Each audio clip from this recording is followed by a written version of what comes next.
अध्यक्ष महोदय, जो मामला अदालत में है मैं उसे यहां उठाकर किसी व्यक्ति के अधिकारों पर अंकुश लगाना नहीं चाहता। मैं तो सरकार की आलोचना करने जा रहा था।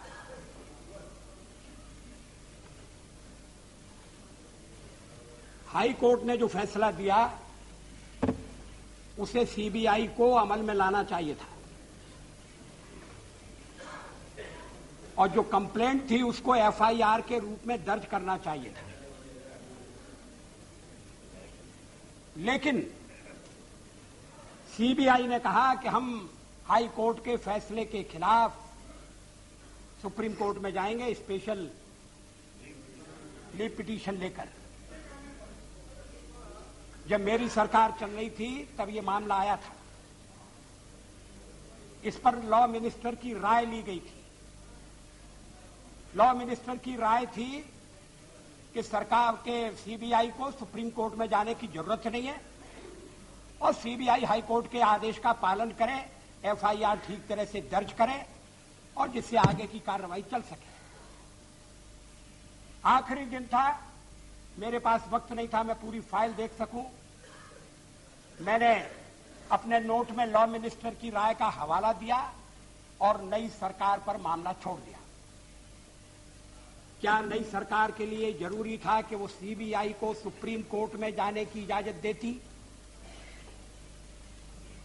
हाई कोर्ट का निर्णय पर्याप्त होना चाहिए था। हाई कोर्ट ने सीबीआई के खिलाफ स्ट्रक्चर्स पास किए। हाई कोर्ट का आरोप है कि सीबीआई ने उसको अंधेरे में रखा। मेरे पास जजमेंट है, मैं उसको उद्धृत कर सकता हूं। क्या जरूरत थी सुप्रीम कोर्ट में जाने की? और सुप्रीम कोर्ट में जाने का नतीजा क्या हुआ कि सुप्रीम कोर्ट ने, ये सुप्रीम कोर्ट का ऑर्डर की कॉपी है, सुप्रीम कोर्ट ने डिसमिस कर दिया और कहा कि अपने हाई कोर्ट में वापस जाइए और सीबीआई को वापस आना पड़ा है। मैं सरकार से पूछना चाहता हूं, देवेगौड़ा जी कह रहे हैं हमने कोई फैसला नहीं किया। क्या यह महत्वपूर्ण मामला नहीं था? अब अगर इस फैसले के पीछे ये भावना देखी जाए कि जो आपको राजनीतिक दृष्टि से समर्थन दे रहे हैं और जिनके बल पर आपकी सरकार टिकी हुई है, आप उनको बचाना चाहते हैं, उनकी रक्षा करना चाहते हैं।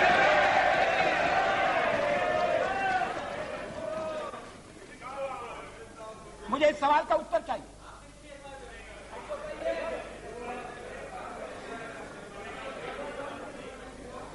अगर मैं उस दिन फैसला करता तो मुझे कहा जाता वो 28 तारीख थी, क्या आपकी सरकार जा रही है, आपको तो अलविदा कहा जा रहा है, आपने ऐसा फैसला क्यों किया? मगर अब मैं तो सरकार में नहीं हूं। अब मुझे जवाब चाहिए। अध्यक्ष महोदय,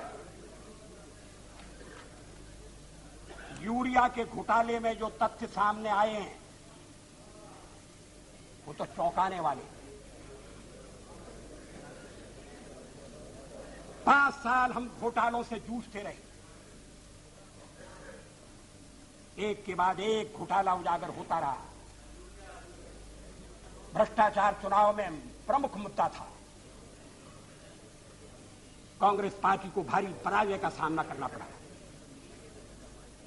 मगर किसी ने कल्पना की थी कि जब चुनाव हो जाएंगे, नई सरकार बनेगी, तो अब तक के घोटालों से सबसे बड़ा घोटाला यूरिया घोटाले के रूप में सामने आ जाएगा।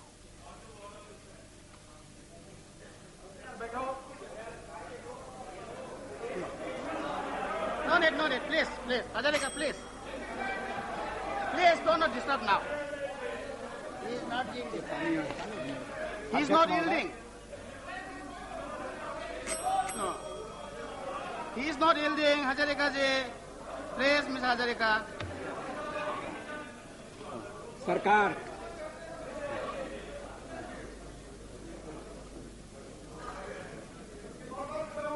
उस दिन यह मामला उठाया गया था। कल जब चर्चा आरंभ हुई विश्वास प्रस्ताव पर तो यूरिया घोटाला उठाया गया था प्रधानमंत्री ने आश्वासन दिया था कि वो इस बारे में तथ्य इकट्ठे करेंगे, सदन के सामने रखेंगे और मैं आशा करता हूं कि वो इस चर्चा में उन तथ्यों का उद्घाटन करेंगे।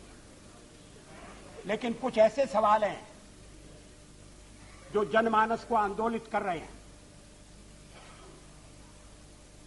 एक बोफोर्स के घोटाले की बड़ी चर्चा हुई है और एक हवाला की भी बड़ी चर्चा हुई है, लेकिन दोनों घोटालों में जो धनराशि है वो अगर जोड़ भी ली जाए तो ये यूरिया घोटाला उन दोनों को भी मात कर देता है, उनसे पार चला जाता है। देश को यूरिया की जरूरत है। कल बरनाला साहब यूरिया की कमी की सदन में शिकायत कर रहे थे। यूरिया की कमी है, इसलिए यूरिया मंगाया जाए। इस परिस्थिति का लाभ उठाकर यह घोटाला किया गया और इस घोटाले की सबसे बड़ी विशेषता यह है कि कोई मिडिलमैन नहीं है। स्विस बैंक में सीधा धन जमा किया गया, सरकार की ओर से जमा किया गया और पूरे का पूरा धन, पूरे की पूरी धनराशि गायब हो गई, अंतर्ध्यान हो गई। अध्यक्ष महोदय, मैं जांच के विवरण में जानबूझकर जाना नहीं चाहता, किंतु मैं कुछ पहलुओं की ओर ध्यान दिलाना चाहूंगा। सबसे महत्वपूर्ण बात यह है कि पुरानी कहावत के अनुसार इस मामले में कोई कुत्ता नहीं भौंका। अगर पहरा देने वाला कुत्ता न भौंके तो समझना चाहिए कि वो चोरों को जानता है और शामिल है। अधिकारियों को फरवरी में यह पता लग गया था कि टर्किश कंपनी यूरिया देने के वचन का पालन नहीं करेगी, किंतु उन्होंने कार्रवाई नहीं की। वे मई मास का इंतजार करते रहे।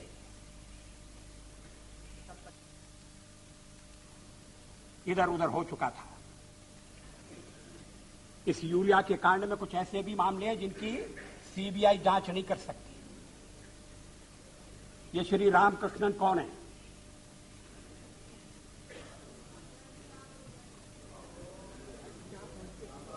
क्या ये प्रॉपर चैनल से आए? वो सर्वे सर्वा कैसे बन गए? उन्हें वहां किसने बिठाया? उनका गॉडफादर कौन है? वो जेल में पड़े हैं, उन्हें जेल में होना भी चाहिए।